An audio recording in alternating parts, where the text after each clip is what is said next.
and that you'll get to dive into the book of James with us, with Sean. So let's welcome Sean up here to the stage. Let's welcome him.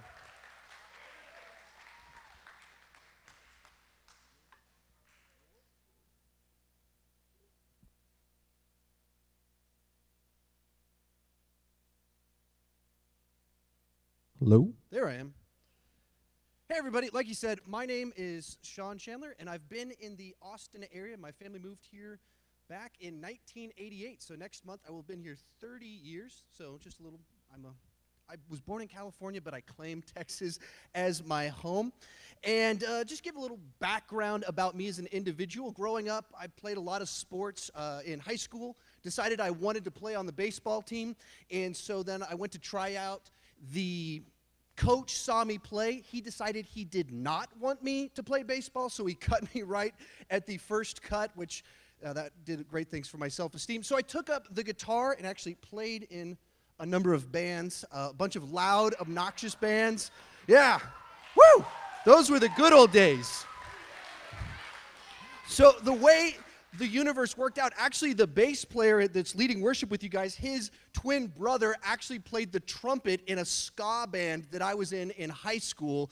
And so he remembers me from back in the crazy, crazy long-haired days where I made a bunch of brilliant hair choices. So I'm also a bit of a movie buff. And so in my spare time, I decided to start reviewing movies on YouTube, and I actually got successful. And so I'm in the Austin area. I get invited to press screenings. So I see movies for free before they come out, which is kind of fun. I get to go to these fun events with my wife, kids, and family and everything like that. So just to kind of give you a little bit of idea of who I am.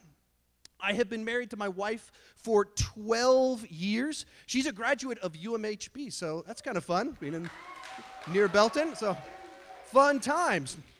So we have three kids, as you can see in the picture. One of them, the itty-bitty one in the middle, is only 3.5 weeks old. She's right there in the back of the room, actually, with my wife. Oh, there's my wife. If I'm telling a story, if you're wondering if it's true or not, and if I'm exaggerating, just find her. She'll, nod or she'll shake her head, and you can confirm the reality of anything that I'm saying at any particular moment. But so, yeah, this is our family. The oldest is our son, Liam, and he is, he is a stereotypical little boy. He's into Star Wars, Minecraft, video games. Yeah. And so, a couple months ago, I took him to Bell County Comic Con. So I don't know, was anyone happen to be at Bell County Comic Con a couple months ago? So I was there, and maybe we were there at the same time. He went as a clone trooper. And being that I'm not in any of the pictures, apparently I went as his photographer. So that's my son. He's a ton of fun, and we'll have lots of stories about how dangerous he is. Next up, we've got my daughter, Chloe, and she equally is a stereotypical girl. As much as he loves all these very boy Star Wars comic book characters, all that fun stuff, she likes Barbie and My Little Pony. And just this week, she's literally talking to my wife, and she goes, "You know, I love purses. I have so many purses. I don't even know how many purses I have." And she's only 4 years old. And I assure you, I didn't teach her any of this. I don't know how to raise a girl. So I'm always trying to teach her to fight and stuff. Like when you make a fist, make sure your thumb's on the outside. If you tuck it in like that, you'll break your thumb. So she just picked all this up on her own. And then last week, we've got little Karis. The new one, it's the one in front is Karis, not the one in back. And she's so sweet. She sleeps through the night pretty well, at least as far as I know. We're kind of doing the natural method. There's not a lot I can do to help. And so she's sweet. She doesn't cry too much. A great baby, super gross. Yeah, all babies naturally are gross because it's true. All they do is sleep, eat, poop. That's literally all they do. But somehow, she's a little bit grosser than our previous kids. I don't want to go into that too soon because I just met you. But I assure you, she, sometimes when you're changing diapers, they're not done yet. And she's done that more in the last 3 weeks than the previous two did in the entire time they were in diapers. So in 3 weeks, she made up for 5 years of diaperhood for the other kids. So that's a little bit about my family. Kind of dive into it. The thing is, when you have kids, it changes the way you think. Like, I never got anxious about anything. I never got nervous because I didn't care whatever happened to me. That stuff's going to happen to me. But when you have kids, you're nervous because you're responsible for them. And you're like, wow, they do really dumb stuff. And so I started getting anxious about stuff. So even earlier this week, I was in our living room working on my computer, probably writing this talk, actually. My wife was feeding the baby, and the kids asked me, hey, can we have some apples? Sure, that's safe. Go get apples. You can go get them yourself. Now, I didn't stop to think about this. When they want an apple, they want it cut into little squares with a knife. So, yeah, go get an apple. Go for it. I'm writing. They walk into the kitchen, and I hear kind of like footsteps and creaking. I hear as they're walking across the counter in our kitchen, and then I hear as knives come out of the block, and I start to have this thought, wait, did I just send my 4- and 6-year-old into the kitchen to grab knives? Then I hear, that didn't make noise. I hear this fumbling sound, and then a body onto the ground. And that's the story of how we went from 3 kids back down to 2. It's been a tough week for us. Now, all right, so there's a pause, and then I hear, ah, and she starts crying. So I put my laptop down, run into the kitchen. I'm expecting to see my daughter impaled, pool of blood, any number of things. I run into the kitchen, and instead what I see is my daughter on top of my son, MMA style, ground and pounding him. Like, what just happened? And what turns out what happened was she went to grab her knife, and she kind of had put it down, so it wasn't too dangerous. She went to step off of the counter into the chair she used to stand up, falls off because the chair had moved. He'd moved the chair, so she just falls down. But we were doing the laundry, and so there's a pile of clothes there. So she falls down onto a pile of clothes. But in the most big brother moment in history, her brother sees her fall. And instead of being like, oh, are you okay, little sister? He goes, and starts laughing at her. So she's embarrassed. She stands up and attacks him. And all this happened in the span of like the 2 seconds it took me to run into the kitchen. So it's this amazing little moment where kids, they make you so anxious. And even as I told that story, as soon as I said they went into the kitchen to grab knives, some of you just went, oh, that's not good. You knew, ooh, kids, knives, 4-year-olds, this is going to go bad.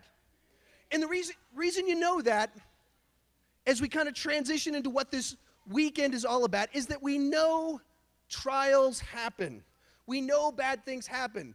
Like you watch the news. Actually, you guys don't watch the news. Sometimes you check on your computer, Twitter. You hear stories about all of the things that happen in this world. And sometimes it's really heavy. Sometimes it's funny stuff. And other times you hear stories about tragedy, about car crashes. More recently, about school shootings. We know horrible things happen in the world. So even as I start to tell a story about my kids, you can start to imagine all of the bad things that could potentially happen at the end of the story. And what we're talking about today, as we dive into trials, is this question: why is it that some people, when they face trials, when life gets hard, when tragedy happens, it crushes them?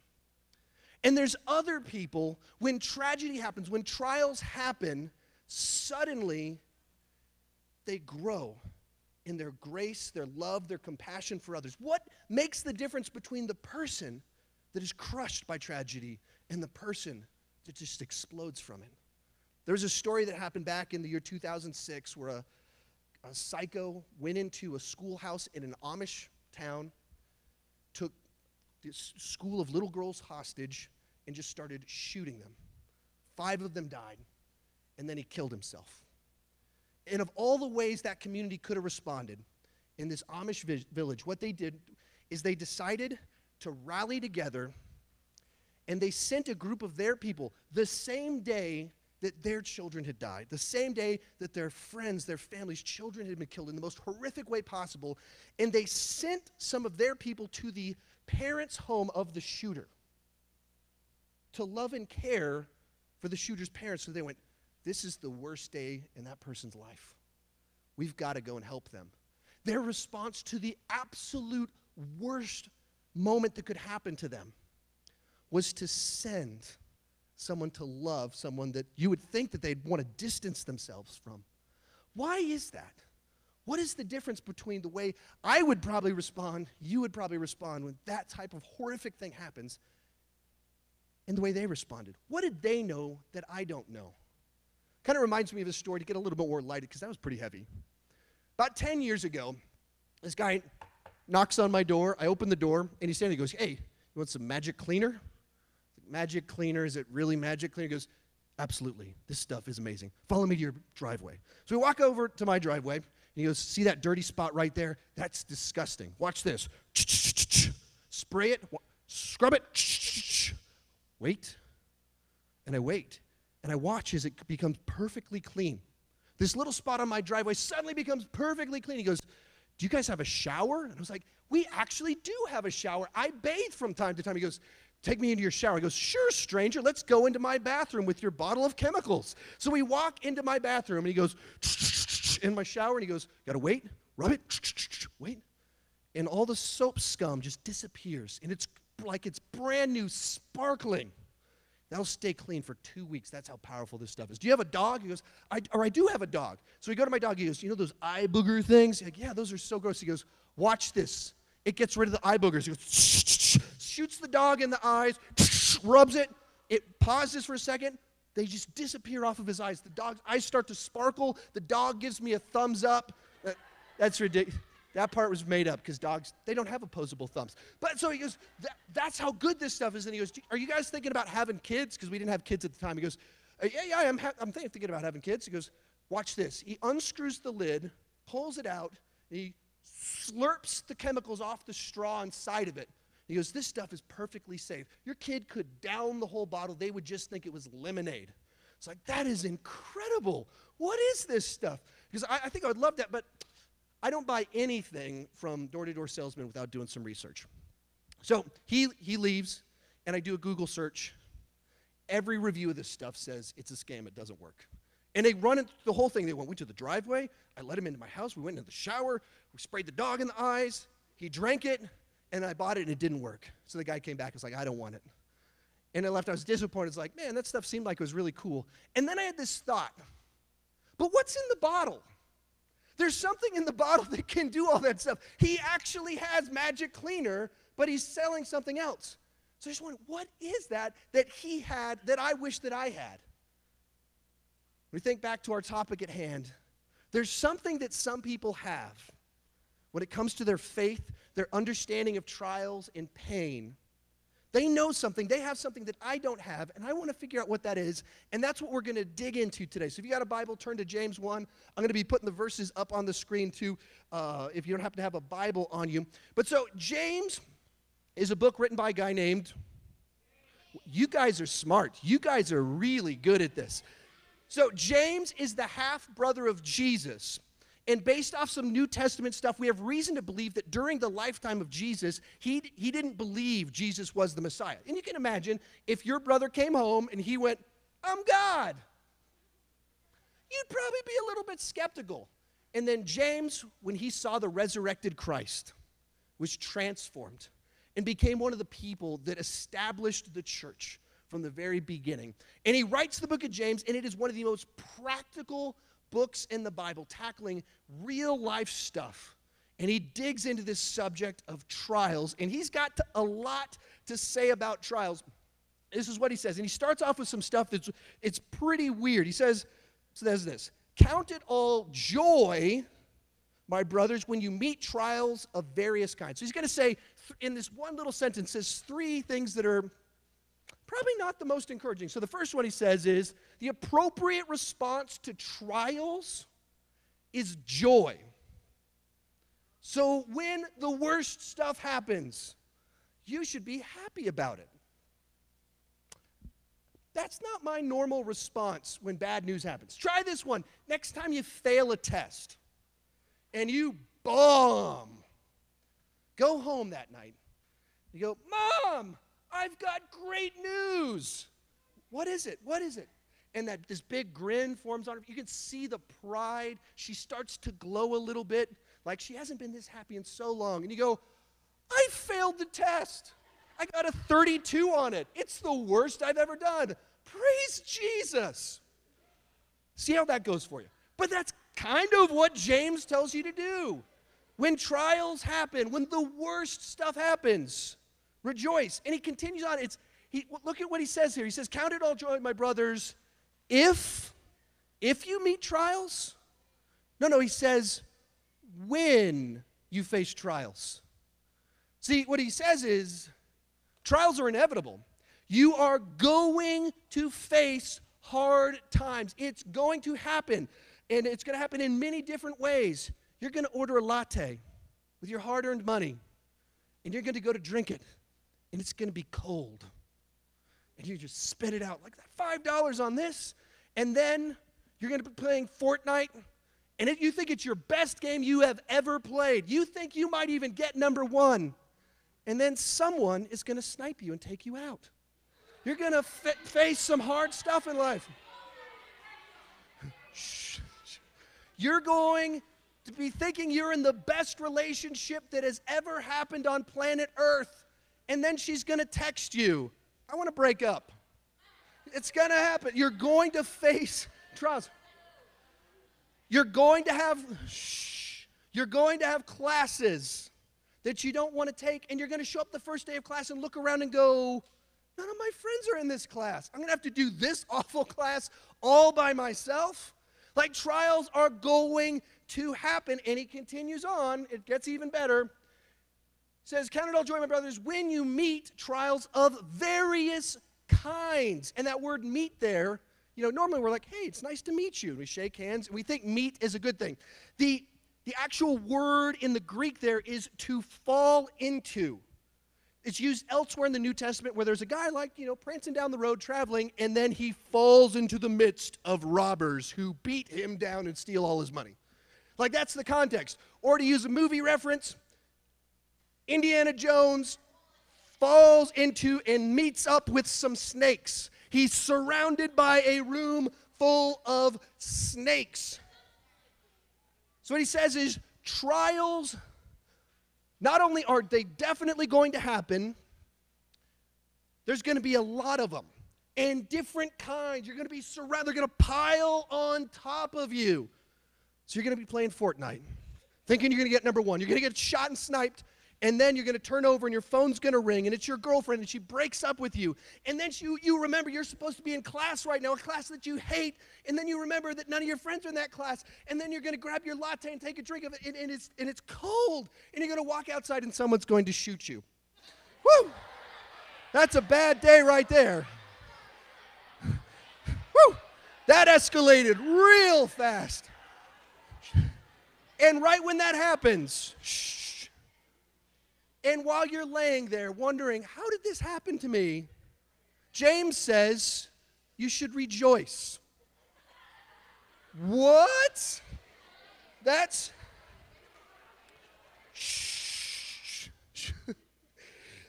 That's not my natural response to a bad day. That's not what I normally do when everything goes wrong. And you think about it, there's really only 2 types of people that are happy when bad things happen. First group, crazy people. Like her right here. Crazy people, people that are totally out of touch with reality. These are people that bark at, rocks and trees. Their biggest struggle is they're like, kangaroos have pouches in front. Why don't I have a pouch? Like, people that are just disconnected from reality. People that are just bonkers. Shh. So that's the first group of people. The second group of people that rejoice in hard times, people that know in that struggle, in that trial, something greater is going to happen. They know that through this struggle, they have this knowledge that this matters, it means something, and this is going somewhere. So I think of another movie I saw, a gentleman named Obi-Wan Kenobi. If you haven't seen the movie, I'm going to spoil something a little bit, but if you haven't seen it already, you're probably not worried about this. So Obi-Wan Kenobi gets in a lightsaber duel with a guy named Darth Vader. And then some of you guys might be able to quote along with me here. He says to him, "Strike me down, and I will become more powerful than you can imagine." And then Darth Vader whips back his lightsaber, swings at him. Obi-Wan Kenobi's totally chill, just standing there. Laser sword slices through him. He disintegrates. He's totally chill about it. I mean, I've never been hit by a laser sword, lightsaber, anything like that. I imagine it hurts. I imagine it doesn't feel very good. But see, he knew something. He knew, I'm going to turn into a glowing blue guy if this happens. And if this happens, we're going to be able to defeat them. See, he knew something better was going to happen. And people that know in the struggle something greater is going to happen, they can respond with joy. And we're going to dig in deep and look at what that looks like. The rest of the passage, he's going to start exploring those specific things that you can find out and you can know. It says this, verse 3, "Because you know that the testing of your faith develops perseverance." The testing of your faith. When you go through trials, it builds your perseverance. So think through, the idea here is that when you go through hard times, it prepares you, it reinforces in you the ability to handle more struggles in life. So you think through like the idea of exercise. The way weightlifting works is the first time you go to the gym, you pick up some weight and you're like, wow, this is really hard. And you start lifting it and it like, you're sore, your muscles hurt. And then you come back the next week and you can lift a little bit more. And you get a little bit stronger. And every time, it actually, when you do it, it breaks down your muscles. They actually get damaged and they grow back stronger. And when you lift weights, acid starts to build up inside of the muscle and it actually starts to burn if you're doing it right. And then after you lift weights, like an hour later, your arms and legs are like jello. So one time when I was in college, I lifted weights and had leg day. I was doing squats and stuff. And then I went to a meeting with some people at my school, and so my friends are all in front of me, and I start walking down a set of stairs, and my legs were jello, and I just, whoa, and fell down the stairs. Now, was it fun to fall down the stairs? It actually kind of was a little bit fun, but that's because I'm kind of crazy. But so I fall down the stairs. It's kind of embarrassing. As you're lifting weights and your muscle starts to burn, it's not like, yeah, I love the burn. Like, no. It's not that I love the burn. It's not that I love falling down the stairs. I love that I know that I'm going to be healthier later on. If I do this, I know I will be stronger. Runners, you know you'll have better cardiovascular strength and all of that fun stuff. You know you'll keep increasing. And that's what trials can do for us in life, is they prepare us for more. They build an endurance inside of us. Like my kids, they're young.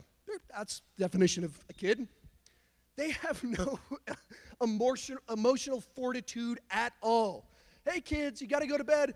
No! It's not fair. Why is it?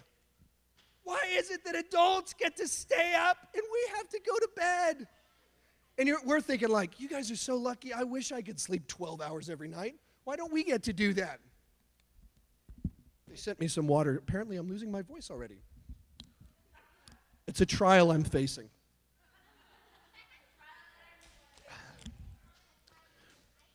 Much better, much better. So it builds strength. So the little things that my kids face right now, prepare them to be like you guys in just a few years. And the trials you guys face right now prepare you to be college students. And what you prepare for in college prepares you to be an adult. It builds strength, endurance. He continues on. Says this, perseverance must finish its work so that you may be mature and complete, not lacking anything. So what he says there is that pain gives us maturity. It helps you to grow up and become a better version of yourself. And you think about it, the people that we know that have gone through the hardest of times and come out on the other side a better person, those are people we look up to. Like, that's inspiring when you see someone do that, when you hear about that. Even our superheroes. This gentleman, Batman. Spider-Man. You think through it. Batman, he's growing, he's a little kid. His parents get gunned down in an alley. And what does Batman do with that? He goes, I'm never going to let this happen to anyone else. And he grows up. He becomes incredibly strong to fight crime. That's what he does. And so that's inspiring. Spider-Man, Uncle Ben, shot by a robber. And so he goes, with great power comes great responsibility. And it changes him. He goes, I must use my power to stop people from doing that. So we hear stories like that, and it's inspiring. It's literally what our superheroes do. But it's not just stories like that. A few years back, well, about 5 years ago now, when I was a youth pastor in Hutto, one of my students committed suicide. And he was in my D group. I'd known him 5 years at the time, knew his parents. And there was just this very strange set of circumstances that led to it, very sudden. And I mean, I was at the parents' house the night that it happened. I was part of officiating the funeral. And through this process, I spent a lot of time with his parents. And what ended up happening was the dad, who's a real outdoorsy, kind of hard guy, had a farm, had his own chickens. He's that guy, loved being outside. You didn't immediately think, that's a nice, soft, generous person. But as he went through all of this, he came out the other side, this loving, gracious person. And even though he was the one that lost his son, he probably pastored me more than I pastored him. Because he grew in his maturity. When he went through the hardest of times, he grew and became the better version of himself. And that's what some people, what happens to them when trials happen. And a lot of times when I taught this passage in the past, this is where I stopped. And I told a bunch of stories about people that went through hard times and how it prepared them for more hard times. And how people, they kind of grew up because of hard times. And at a certain point in time, I realized, well, that's not a very satisfying answer. The anticipation of pain is not something I normally rejoice about. Like, hey, good news. You're going through pain right now, and it's going to make you stronger for when you go through more pain tomorrow. Well, that's awesome. We're going to give you a beating right now because we're going to beat you again tomorrow, and it's not going to hurt as bad because we beat you up today. Oh, bro, praise Jesus. Hallelujah. Get the band back up here. Let's sing to that. Woo! That answer works when it's your cold latte and you're like, yeah, I guess I do need to grow up. But when it comes to some of the pain that you guys are actually going through, for some of you, being here is an escape from the chaos at home. It's an escape from the memories or what you're in the middle of. Because when I said when trials happen, for some of you, you're like, it's not when trials happen. Trials are right now. That's some of you right now. You're in the midst of all of it. And it's not very satisfying to hear, hey, cheer up, you can rejoice because it's going to get worse. That's not normally the best answer. So he's going to continue on in the passage, and he's going to tell us something. He's going to dig in deeper and give us the explanation for what's really kind of going on. Because it's true, it builds endurance, it builds maturity. But there's more going on. And he says this in verse 5. If any of you lacks wisdom, he should ask God, who generously gives to all without finding fault, and it will be given to him. So what he says is that pain gives wisdom. In the trials, we start to learn something. In wisdom, what it really means, if you dive into it, it means an understanding of how the world works and the ability to navigate it well. Because we all know someone that, like, they can pass every test, they get the 100 on it, and then you put them out in the world, and they're just a moron. Like, they don't know how a vacuum works and stuff like that. Like, how do you not know how a vacuum works? There's some people like that they just know everything except how the world works. So wisdom is the understanding of the world around you and how it works. So I think about, like, with parenting, my job as a parent is to prepare my kids to be an adult that loves Jesus, that's a productive member of society, that's well-adjusted. That's my job. And the way you do that, the way you get them to understand how the world works and help them to navigate in it, is you put them in stressful situations that's ahead of where they're at. You put them in it and let them fail. Like the first time you grab your kid, like first time when she's, 6 months, 9 months from now, we're like, time to stand up. I'll put her there, and she'll go, fall right on her face. Woo! World's best, greatest dad right there. Like that's the sort of thing you have to do, is you have to, like, challenge them. I think about this last summer, trying to teach my kids to swim. And my son, he actually figured it out last summer, and then this summer started, he's like, I don't know what to do. And so I pulled him out into the pool. I took him 10 feet away from the edge, and I was like, all right, son, I'm going to let you go, and you got to swim to the side. He goes, no, I don't know how. And so 3, I'm going to let you go. 2, 1, I'm going to let you go. And I let him go, and he just sinks. Pick him back up. Son, what do you need to do? I need to kick, paddle, paddle, paddle. Right. You need to kick, paddle, paddle, paddle. So start kicking. So he starts kicking his little legs. Paddle, paddle, paddle, kick. And I let him go, and he swims to the side. So I put him in a stressful situation to kind of prepare him. And I was right there. It's not like I was like, all right, go to the pool. I'm going to read a book. No. I'm right there with him.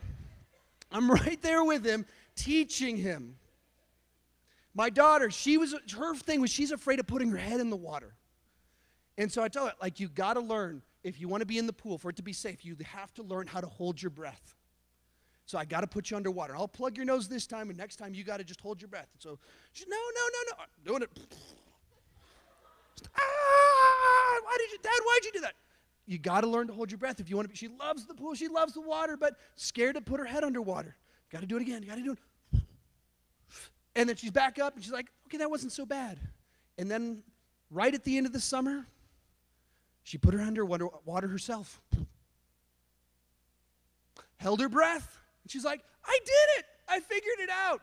And now every time she's at the pool and someone new's there, she's like, Grandma, come over here. And we're like, whoa, get out of there. Get out. You got to breathe eventually. She's like, but I can hold my breath now. So what happens is that being in trials, it teaches you how things work. Being in that stressful situation helps you to understand the nature of how the world works, and it gives you wisdom. And then he's going to continue on, and he's about to go through this little passage, and it gets real poetic. He's been real clear. He's going to do this poetic deal, and I'll tell you exactly what it means. But he's going to tell you the wisdom you gain through trials. He's going to tell you specifically about the way the world navigates and how it matters. And he says, yes, verse 9, brothers in humble circumstances ought to take pride in his high position. That's what he's saying there. So the people that don't have anything should take pride in it, because you're going to learn something. The one who is rich should take pride in his low position, because he will pass away like a wildflower. The sun rises up with scorching heat and withers the plant. It blossoms, falls, and its beauty is destroyed. Sorry about that. I forgot I was supposed to click this myself. In the same way, the rich man will fade away while he goes about his business. So what he's saying, if you want to boil all that down, make it nice and clear, what he's saying is trials teach us to stop putting our hope in things that fade away. Because he's talking about the rich man that has everything. Eventually the sun's going to come up and burn it all away, and you'll lose it all. So the wisdom that you gain in trials is that you need to stop putting your faith in things that fade away, things that do not last. You have to learn to let it go. And to kind of put some skin on this is that each of us in this room, we have things that we care about way too much. They're not even necessarily bad things, But we care way too much, put too much value in these things that fade away. Before I kind of dig into the ones you guys deal with, think about adults and how they freak out over politics. Every 4 years, people are weeping, they're crying, the other guy won. 4 years later, it kind of switched sides, and the other side, oh no, the world's going to end. They freak out over politics. World's still going. We're still here, but they put so much hope into the right guy winning. And then when the other guy wins, they're terrified. And then when their guy wins, they're disappointed when he doesn't do all this stuff he said he was going to do. I mean, they just care so much about a politician that's lying to them. But for you guys, it's probably a little bit, some of you guys are probably into politics. For some of you guys, it's probably different. Some of you, it's your appearance. You're way too into how you look. Some of you, it's grades. Grades are a good thing. But your value is tied to your grades. And eventually something's going to happen. You're going to fail the test. Some of you, it's getting into the right college. Some of you, it's real silly. It's Fortnite. It really is. Like, oh, I'm really good. I get number one a lot. I don't know if that's anyone in this room, though. But so you think they're like these little things that we get so worked up over. You know, on Snapchat, I have a streak. We got 60 days straight. And we put our faith and our hope and our value in things that are so silly, and they fade away. And what trials do is they give us some perspective on how silly a lot of this stuff is. And you look at it and you go, that's probably not nearly as important as I thought it was. You can even kind of ask yourself this question. Kind of go through it with whatever your thing is. And there's a lot of you in here, so there's a lot of different things you guys are putting your hope in. But if you woke up tomorrow and all your hair fell out of your head, if you failed a test and you're not going to get into that college, if you get cut from the sports team, if your parents take away the internet,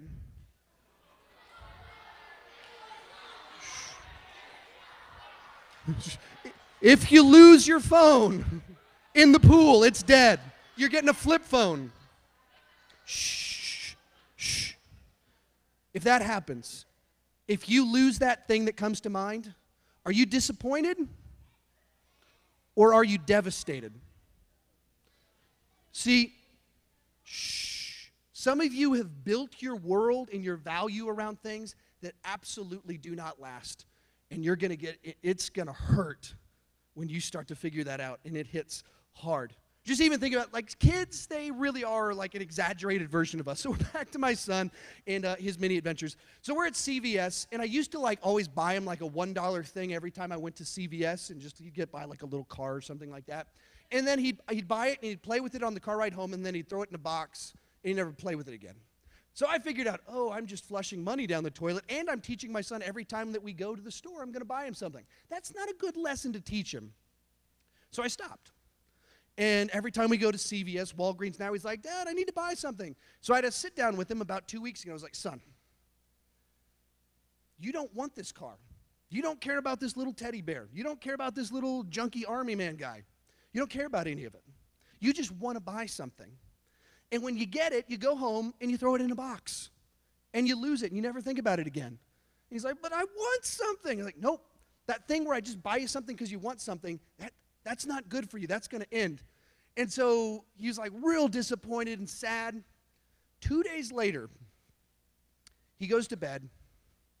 And then 30 minutes later, comes downstairs bawling, just losing it. Walks up to my wife. And it's just like, Dad said I can't get cars at Walgreens and at CVS anymore. And then I just throw it in the box and we lose it. I don't care about it. And I'm so upset about it. And he's literally crying over getting junk that he forgets about. Devastated. When you look at a little kid, it's funny. But when you take it to whatever that is in your life, maybe it's a boyfriend, a girlfriend, you're like, this is the one, we're going to make it. Odds are probably not. Would you be disappointed or would you be devastated if they broke up with you? Just think about whatever that thing is for you. What are you clinging to? Just, I've got to have it. What is that in your life? he closes out, and we're going to end in this area right here. Verse 12. Blessed is the man who perseveres under trial, because when he stood the test, he will receive the crown of life that God has promised to those who love him. See, what he says is, stop clinging to things of this world. Stop clinging to things that'll fade. And look up to the cross. Cling to the cross. See, what happens in trials is it gives you this perspective. You start to realize in those moments, all this stuff I'm worried about, it's going to fade away. All this stuff doesn't really matter. When you're in the midst of the worst, you don't care about little Hot Wheels cars. When you're in the midst of it, you really don't care too much about Fortnite. You don't really care about this stuff. See, in those moments, you can gain a wisdom that what really matters is Christ. What we start to realize when you dig into the gospel and you realize, see, the pain of this world, so much of it comes from our sin. From things that I've done, and I've sinned against you, and you sinned against me, and the pain that our choices make. My daughter falls off the counter onto the ground, and my son, her pain wasn't the floor, her pain was her brother laughing at her. And you think through all that pain in this world, that sin, Christ paid for that on the cross. If you think about it, no matter how bad things are here, if you're a believer, this is as bad as it gets. Because eternity is glory with Christ. And to tell you just kind of a little bit of a story of my own, my dad made a lot of really bad choices. And if the band wants to kind of come on up. My dad made a lot of really bad choices that eventually led to his death when I was 20 years old. And it kind of came out of nowhere. I mean, he was this real smart, powerful guy. And ended up drinking himself to death when I'm 20 years old. And at that time, I mean, it crushed me. Just confused. I didn't know where I was going in life. Didn't know what to do. Didn't know what mattered. But at the same time, as I started to, I wasn't thinking about college anymore. I wasn't thinking about my friends. Wasn't too concerned about the bands that I was in. But what I did turn back to was my foundational thing that had always been there. My faith. The people at church. And this knowledge that there's something more out there. And so in that time, that's really when I started to grow spiritually. That's the point in time where, for me, it stopped being about trying to prove things to other people, and I realized Christ plus nothing. If this band thing fails, if I don't go off to college, but if I have Christ, I have everything. And even if I gained everything in this world and I didn't have Christ, I would have nothing. And I certainly wouldn't have chosen for my dad to die when I was 20. But the end result is that it transformed me. And in this weird way, it led to the moment that I'm here. I was not on the path to go off to Bible college and be a pastor at all until my dad died. So in this weird way, I'm even speaking here right now because of potentially the worst thing that ever happened in my life. So as we kind of close out, I want you to stop and think about, what is that thing in your life that you're holding on to that you need to let go of? And after this, we're going to go and we're going to have small groups and discussion groups. And I just challenge you to really be vulnerable there. Really be open and honest. Talk through it. Whatever trials you're going through, be willing to share with those people.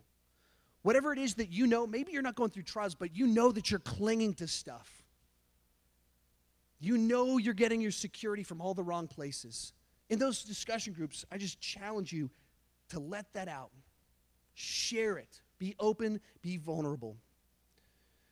So you don't rejoice when your parents get divorced because your parents got divorced.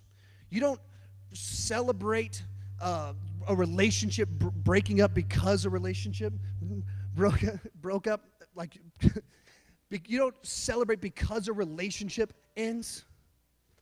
When you go through the worst trials, it's not in that moment, that specific thing that you're rejoicing in. It's that you can learn to let go of turning to popularity. You can learn to let go of caring too much about what other people think about you. Care about your position on the team. You can let go of all of that stuff. And you can figure out a truth. You can realize that in tragedy, if I have nothing, but I have Christ, I still have everything. And in that, you can rejoice. Let's pray.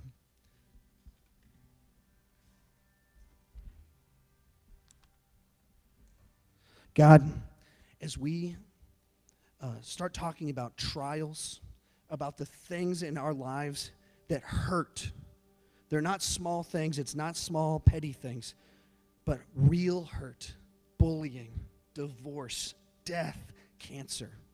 Pray the people in this room, as they experience that it wouldn't crush them, but it would give them the perspective to let go of the things that they're grasping onto that aren't you. And that in those moments they would realize that you are the real source of joy, of happiness. You are where we find our security, our value. That you loved us enough that you would die on the cross for us. And because of that, we can be forgiven and we can spend eternity with you in glory. No matter what we're going through now, we can know this is as bad as it gets if we put our faith in you, and the rest is glory. In your name we pray. Amen.